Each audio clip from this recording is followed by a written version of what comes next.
Next up, it's Vince McMahon versus the courts. I know Conrad has said they will never do a Vince McMahon episode. He and Bruce have done an episode about the steroid trial from 1994. And this is a fun compilation of the times McMahon has gotten litigious. Let's talk about another story that's pretty big. It's a little bit off the beaten path. I don't know how much information you'll even have about it, but it's such a wild story.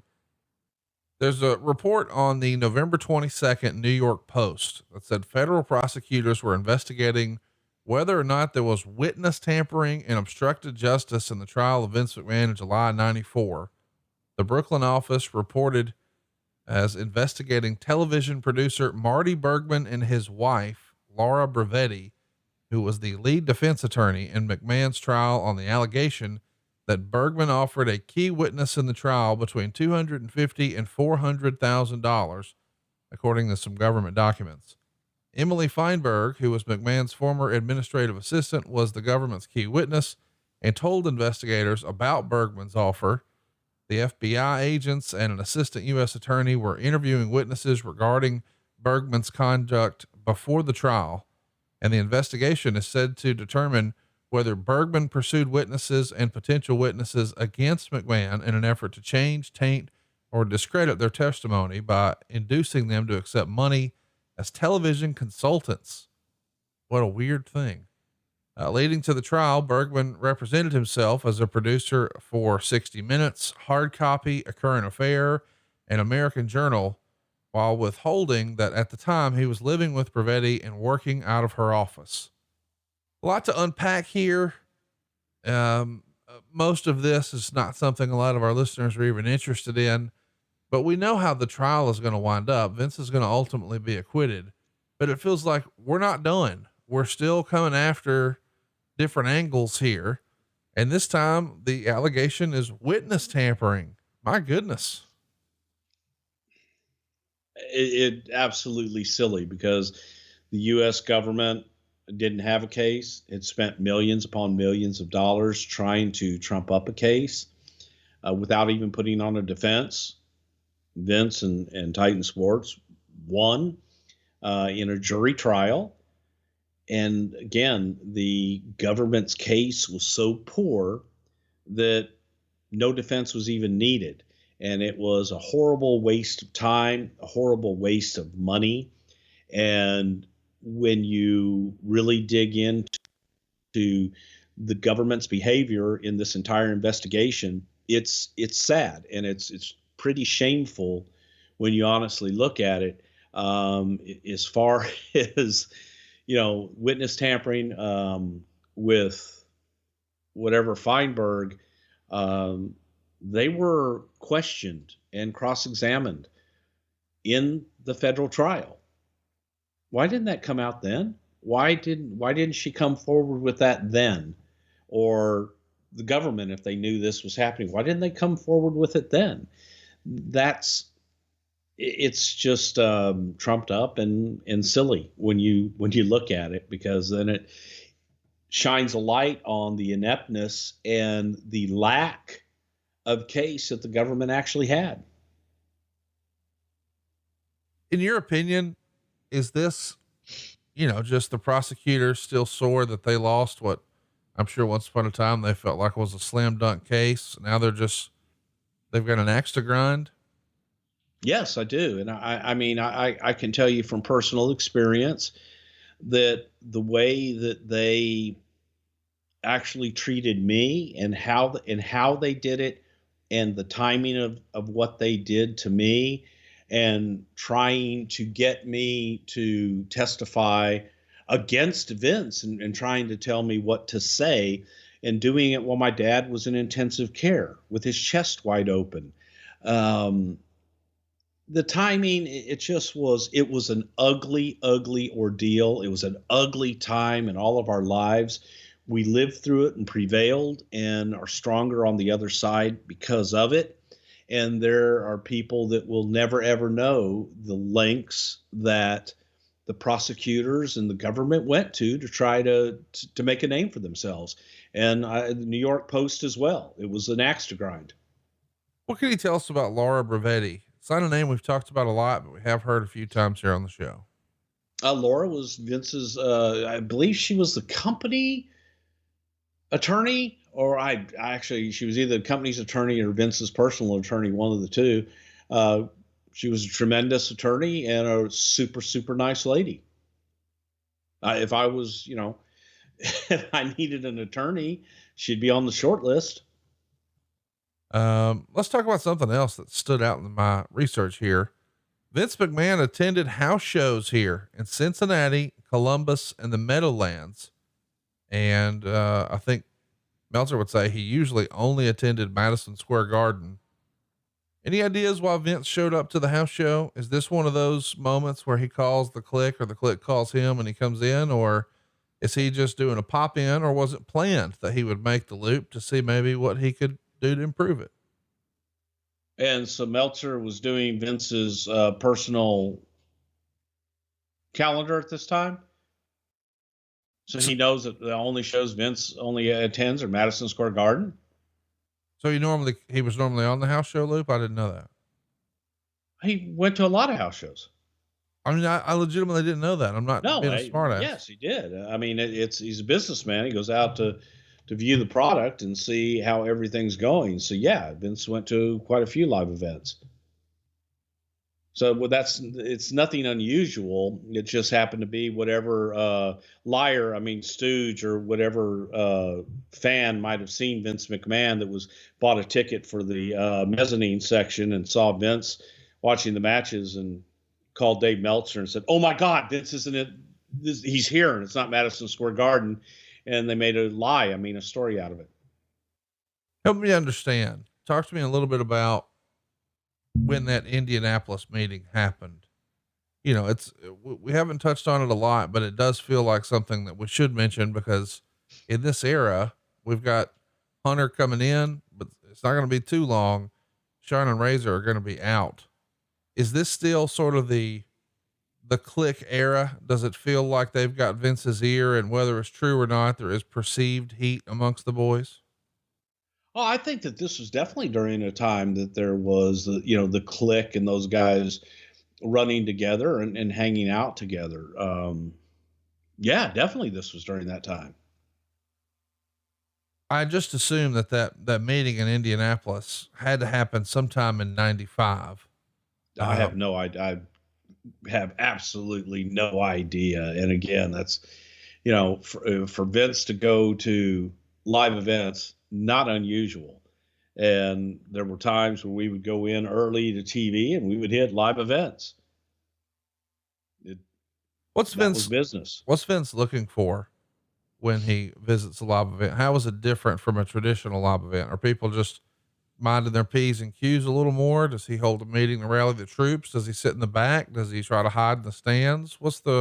No, he goes in and does business. He goes in and talks to talent. He goes in and watches the show, wanting to see how, when the only thing that you see is the television product, and you're not able to go out and see the live events that you're selling off of that television product, there was a difference in the presentation. You don't have all the bells and whistles that you have at television. So you want to go and look at what you're presenting to that audience that's buying tickets for it and see, well, shit, what can we do better to deliver a better product to the live events? How can we make this experience closer to what we're presenting to them on TV? And that's all. You go out and just try to make everything better as best you can. Hey, it's Conrad Thompson. Thanks for checking out the podcast here on YouTube. Be sure to hit the subscribe button and the notifications bell so you get a notice anytime we upload some new content. And go save yourself some money right now. If you're in a 30-year loan or you have credit card debt, it's not a matter of if I can save you money. It's a matter of how much. Find out right now for free at SaveWithConrad.com. This clip is brought to you by SaveWithConrad.com.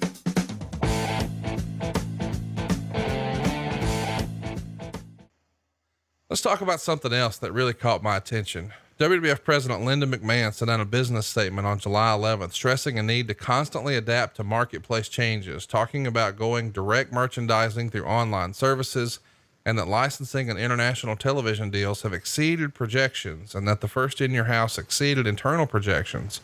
In regard to the changes, McMahon wrote, quote, "We are moving forward but we must consolidate and streamline some areas and change the management systems in order to operate efficiently. Some positions will be lost and the transition phase will require everyone's cooperation. When additions are necessary for growth, they will be added. So this is basically her saying, we got to become more efficient. And that means some of you got to go, with the hope that, hey, when business picks up, you can come back. Do you think when those three names in particular that we mentioned, Steve, Rex, and Skip, do you think they left thinking, hey, maybe there's a chance to come back when business turns around? Or was this see you later, although that means never?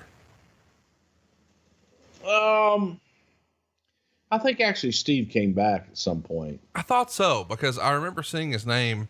It feels like later in the 90s. Yeah, but I think that they all thought that there's a possibility of coming back, but no promise. Is this the era where you've joked about, or it's been joked about, that Vince even removed the water coolers from headquarters? I think this was about that time. You know,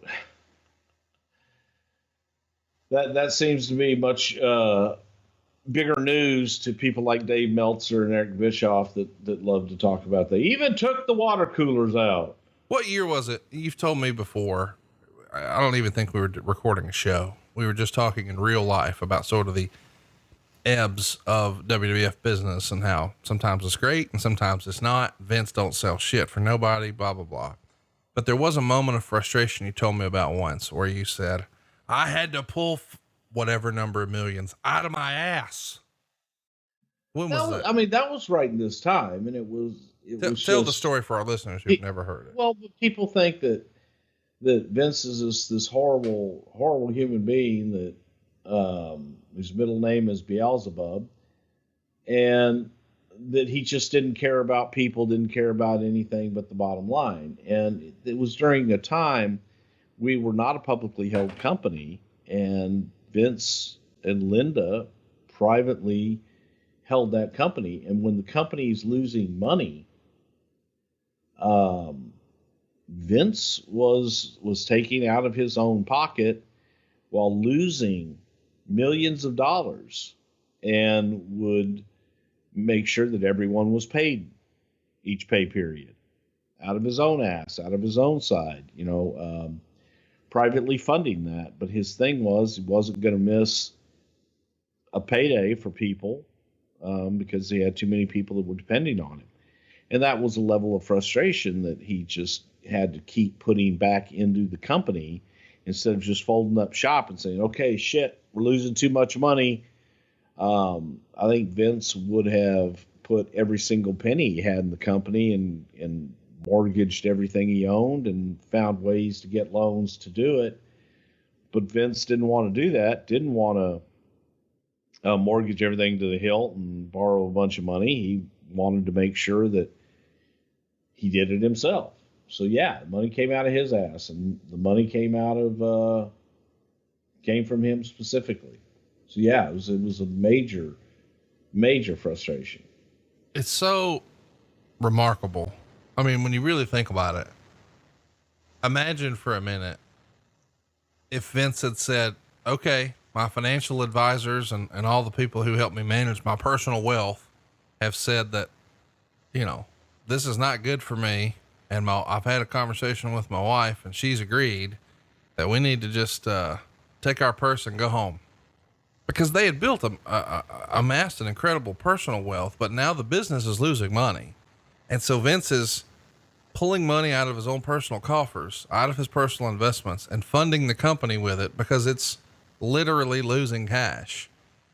And I think he probably could have gotten some advice from different folks to say, yes, you could cut X, Y, and Z, and maybe that would make it more palatable. But Vince, with this large sum of wealth you've accumulated for yourself, why are you fooling with this? Why don't you just go rest on your laurels a little bit and come up with a new idea in a few years, take a few years off? And wrestling, by and large, would have been different forever. And I don't know that it would exist the way it does now had Vince not dug into his personal coffers, because it's not like WCW at this point was exactly innovating. No. But Vince had faith in what the hell, he wanted to do, knew that he could do it. So, and passion for wrestling. I mean, I know that sometimes wrestling fans online will say, "Oh, Vince hates wrestling." Clearly he doesn't hate the wrestling business, because if you hated the wrestling business, this is your excuse to leave. It's losing money. Wash your hands of it. It's no longer a cash cow. But to throw your own cash behind it tells me he has a passion for this. Well, without a doubt, he wouldn't be in it all this time if he didn't. Hey, it's Conrad Thompson. Thanks for checking out the podcast here on YouTube. Be sure to hit the subscribe button and the notifications bell so you get a notice anytime we upload some new content. And go save yourself some money right now. If you're in a 30-year loan or you have credit card debt, it's not a matter of if I can save you money. It's a matter of how much. Find out right now for free at savewithconrad.com. On February 8th, McMahon would file a complaint with the pre-merger notification office of the FTC's Bureau of Competition. The exact details of the complaint were not available as of press time, but the FTC claimed to not have a copy of it. But McMahon has been trying to get the word out about his complaints. He claimed it wasn't any single action that was so bad on the surface to warrant the complaint, but it was the combination of different actions. Among them is WCW putting Nitro up against Raw, starting the show a few minutes early and ending it a few minutes late, which he called unprecedented in television. He also alleges contract tampering with his performers, gaining syndicated time slots, in some cases that the WWF would have gotten, using the leverage of CNN headline news to put together deals or spending more money to buy time, attempting to drive television advertising rates down by charging less for ad time than the WWF would, and even the name calling on television, and of course, all the silliness on the 900 hotline.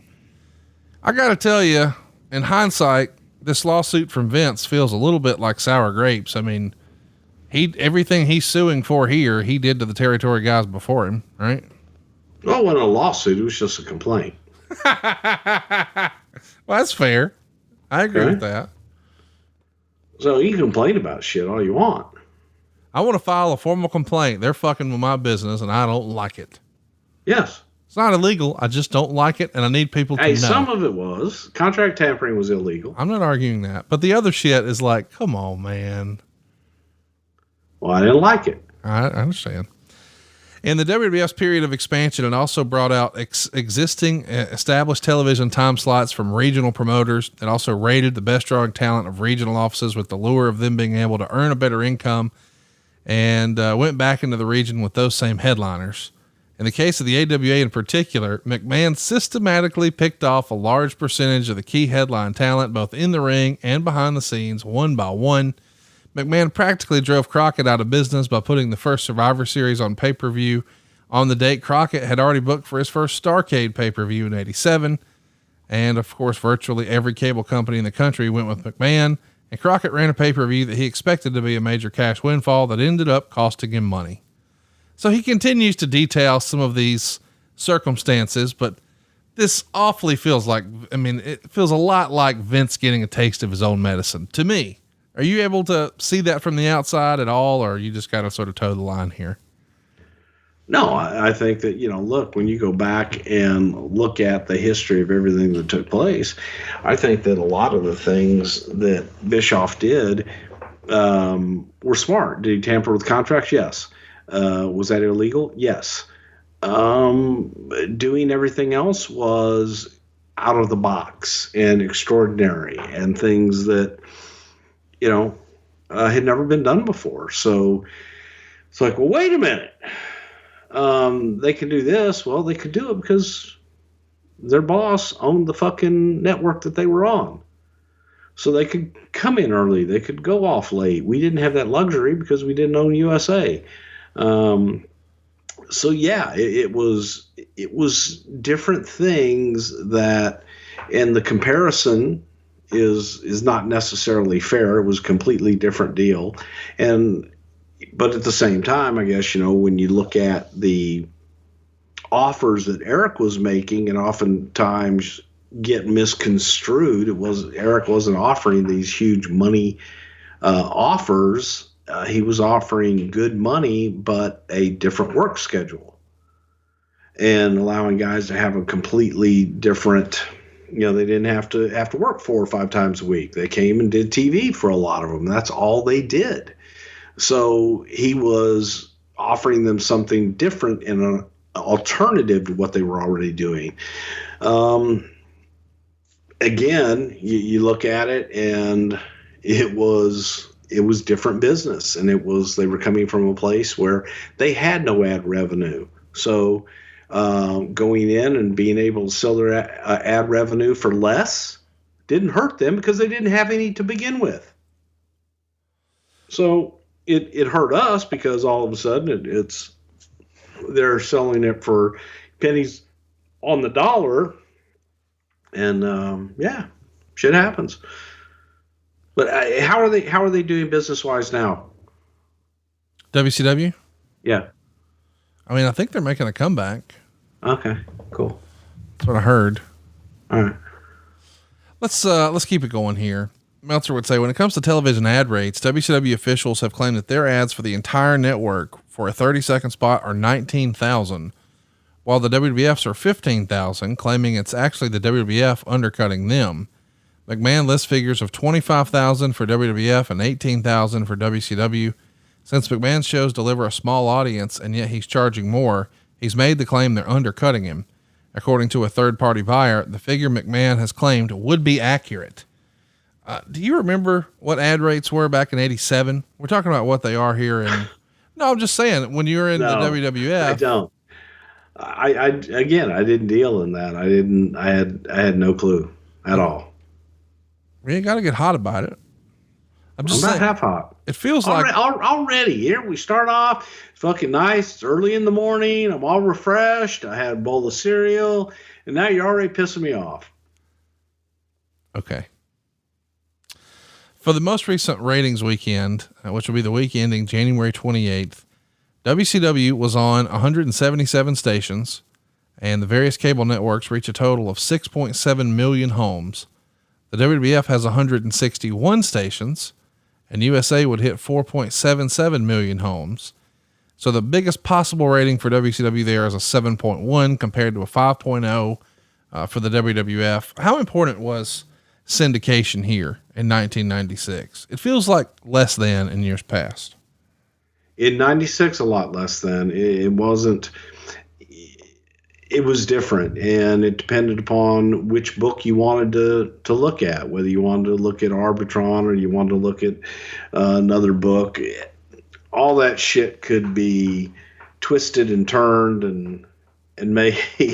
I was going through some of Paul Bosch's stuff the other day and found some what I call JR math of he would just take the highest ratings in certain markets and combine them and then put that out as a press release. Oh my God, look at this great rating, leaving out, the hash marks in major markets like LA and Chicago and different things like that. And again, that's nothing more than marketing. So much of that was. So you guys show up to the building that day, and what happens? Jeff went in and met with Vince, and then met with JR, and they got him a check that day for whatever it was that he wanted. And he went out, he did the match of China, put her over like $1 million and left. And I remember, Jeff coming up, and by this time, Jeff and I had really gotten over all of our stuff, and we were cool. And I remember him coming up, and he said goodbye to every single person in the building that night. And Jeff's version, I shouldn't speak for him. The version I've heard is that Jeff just wanted what was owed to him, and that sometimes some pay-per-view residuals and some house show checks and all that would kind of trail. And he was concerned that if he went and showed up on WCW TV, given the circumstance and the Monday Night War and all that some of that money would have been even slower to come, if it ever came at all. So he just wanted whatever he had already earned in one lump sum that night. Is that, to the best of your understanding, the way it went down? That's the best of my understanding. Yeah. From Jeff's side. Yes. And frankly, I don't disagree with that. You know what I mean? I don't disagree with him wanting that. I don't disagree with it either. I just think it's funny that the narrative gets pushed out there, that he held Vince up for a bunch of money. He didn't hold him up for a bunch of money. He wanted what he had earned. But again, at the time, it was he held Vince up and he wasn't going to go out until he got his money. And at the time, it all got put on JR. And it is not, 100%, man. It's that one can't be put on JR. That one was Vince, trying to salvage something and make it all work. Again. Anything else you want to tell me about this? I feel like you're not sharing. No, I mean, really. See, you want more. That's it. That's the story. There's nothing more to it. That's all there is. Jeff came in, and it wasn't like a big screaming match. It wasn't a fuck you. It was, I'm here to do my job. I want my money. I'd like for JR to give it to me. They met. He got it. He went out and did his job. No other drama other than that. So there wasn't any. Vince was not blowing a gasket backstage? No. Chyna wins the Intercontinental title from the departing Jeff Jarrett in 8.5 minutes. This is a good housekeeping match, which was essentially a street fight with household appliances. They advertised Deborah as being in Chyna's corner, but of course Deborah's never actually here. Lots of silly, weapons here. A toilet seat, a garbage can. She stuffed a banana in his mouth. She jumps off the apron through a table. Jarrett whips Chyna with a fish. Lawler starts to make all sorts of fish smell jokes. There's milk, flour, and eggs. Lots of silliness. Low blows and such. The match is stopped and started. Finally, we get it. Chyna cracks him with a guitar shot for the pin. And I guess that's technically not a household appliance, but it'll count. Since Jarrett's leaving, Miss Kitty is now with Chyna, and the match gets 3.25 stars. After the match, the rumor and innuendo is Jarrett walked right out to his car, even with all that shit on him, and left the building. 100% completely false. Jarrett went back to the dressing room, took a shower, got dressed, and walked through and thanked everybody and said goodbye to everyone.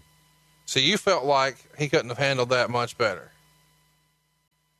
After the fact, he was fine. He debuted on Nitro the very next night by running into the ring and hitting Buff Bagwell in the head with a guitar, and he had a pretty successful run that time in WCW. He won the world title 4 times, the U.S. title 3 times, and we all know the story about Vince buying WCW in 2001. It's that famous simulcast on March 26th, and Jeff had just been on TV on Nitro and said, Vince now says, as far as the Jeff Jarretts of the world are concerned, you know how Jeff spells his name. That's Jeff. Well, you know what? I would suspect that it might be spelled a different way after tonight. That would be GOONEE, gone. So you were there. Chat me up. Was this a shoot? Was Jeff kind of persona non grata with the company at that point? Why did he never get another opportunity? Well, I was there. I was in Panama City. I was actually there with Jeff watching that promo for the first time with Jeff. Right. I had no idea that Vince was going to cut that promo. Sure. At all. Jeff laughed about it, and nothing more was really said. We said goodbye at the end of the night, but Jeff was never hired to be fired. It was Vince cutting a spot for a television show. But I don't think that there was any interest in bringing Jeff in beyond that. And he still had time on his contract to ride out, and he got his money from AOL. Let my family save your family some cash. You don't need perfect credit. You don't need money out of your pocket, but we will save you money. It's not a matter if, it's a matter of how much. SaveWithConrad.com. All right, boys and girls, that's going to do it. And you know how the story ends with Jeff in the WWF. Depending on who you believe, there was a stick up. It was a hold up. But you just heard Bruce's take on it. We also addressed what JR said. But if you want to hear what old Double J has to say about it, you're going to have to tune in to episode number 1 of My World. Can you think of a better episode to kick things off than the famous "You Held Up Vince McMahon" story? I guess I've forgotten, but I can't, was it a 38 or a 45? And if I do my right research and we get into it, and maybe it's a snub nose, I don't know, or sometimes the story gets twisted, and the actual me holding him up is that when I asked him for that high 7-figure number, not 6-figure, high 7-figure number, he passed out. I literally had to hold him up. So I can't wait to get into all of it in My World, because we're going to dig deep. And, Vince is, he's a big, heavy man, and holding, dead weight up like that is tough, especially with 238s in my pocket. So we'll get into all of it, brother. I cannot wait. I'm excited. This was fun today. I appreciate everybody coming along for this fun ride to talk about Jeff Jarrett and WWE. And I can't wait to do this on a weekly basis with you. It's Tuesdays on Westwood One starting May 4th. You can subscribe on iTunes or Spotify or anywhere you enjoy your podcast. Our teaser trailer is already up right now. You can also follow us on Twitter. Jeff, your social handles just about everywhere are Real Jeff Jarrett, right? It's Twitter, Instagram, Facebook, and the website just blasted off this past Monday when we did the announcement on the Raw after Mania. Kudos to your entire team, man. It is everywhere, and the press tour that's lined up. I got one for the UK, I got one for Australia, and I've got one here for US, Canada, and Latin America. So, man, it is going to be a busy, and may the 4th be with us. May the 4th, here it comes. By the way, follow us on Twitter. It's at My World Podcast. And by the way, you can get all these shows early and ad-free over at adfreeshows.com. You can also get a free Zoom event that Jeff and I just recently did. And we told some fascinating stories about merchandise and the 6-sided ring and getting into Walmart. And yes, we even addressed some old school Memphis stuff. Some of our listeners, that's going to be fun. Yeah. I don't think everybody listening to this knows that your grandmother started promoting wrestling, or she got in the wrestling business in the 40s. Is that right? 1946.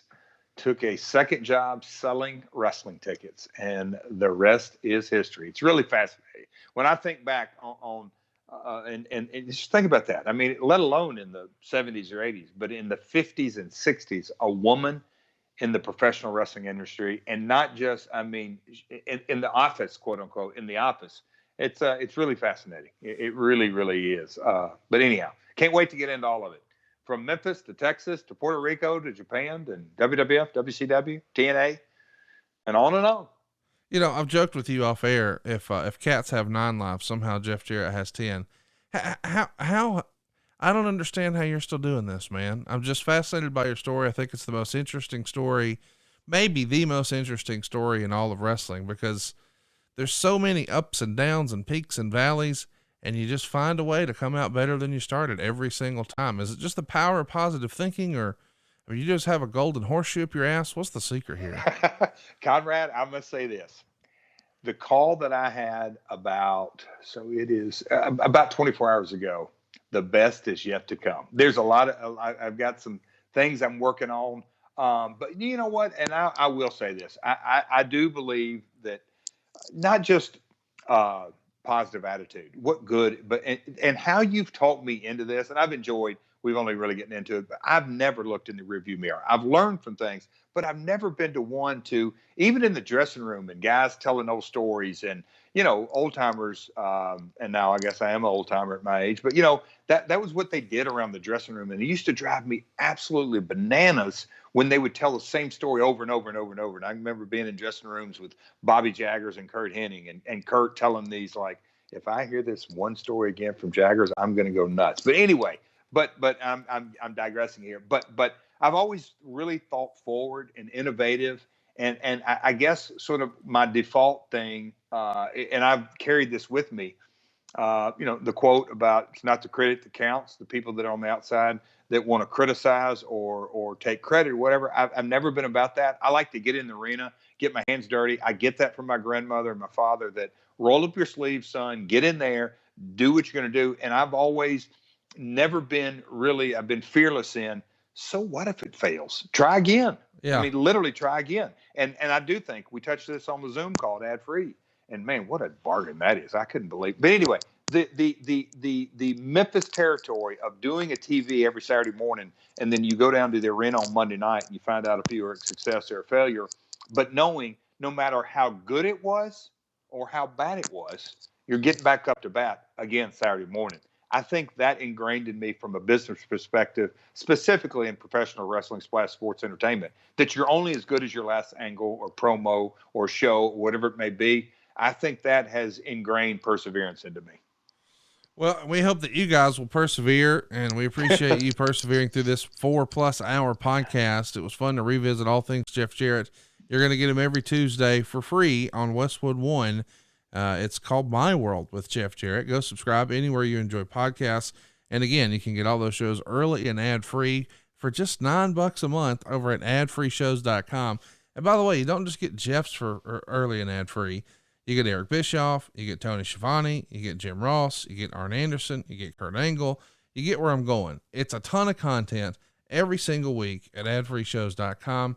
Until next time, he is at Real Jeff Jarrett. I am at Hey It's Conrad, and we are out of time. We hope to be back next week with Mr. Bruce Prichard on Something to Wrestle with Bruce Prichard. Ain't we great? We'll see you soon. It sure is good to hear good old Double J doing wrestling talk style content. By the way, be sure to give him a follow over at My World with Jeff Jarrett. Hey, it's Conrad Thompson. Thanks for checking out the podcast here on YouTube. Be sure to hit the subscribe button and the notifications bell so you get a notice anytime we upload some new content. And go save yourself some money right now. If you're in a 30-year loan or you have credit card debt, it's not a matter of if I can save you money. It's a matter of how much. Find out right now for free at SaveWithConrad.com.